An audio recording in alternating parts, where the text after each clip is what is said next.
I dluthe eile ar rang dó bhí gágan bhí le cóscór ar a laid, le háardú céime bhaint amach. Ina gcuinge bhí Uíbh Fhailí. Más mac a tír a thomon trátrachta.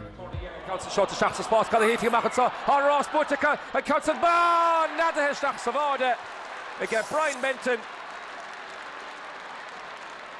Dienta go home to her father again. So if you can federalist for digging the Krahu, fine a spot to Nishikoni Lane.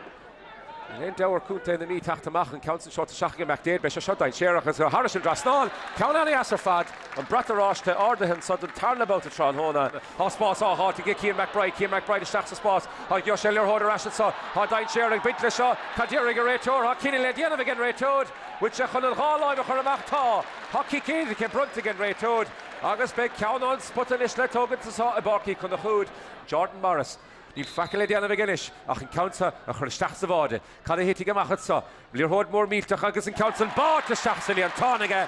Gaan in daar rood de leger. Onmesje schinkenu nog Tronhona. Reached in de concentratie te Shirach, piece of grow jenig en zo. Schafachtige ogen Frein, kapitein leer non Frein en counter. Toaste, ik heb een hart Harrison das Nonige. Agus leis sin, tá banán séite, an sa, I Barkey con the hood,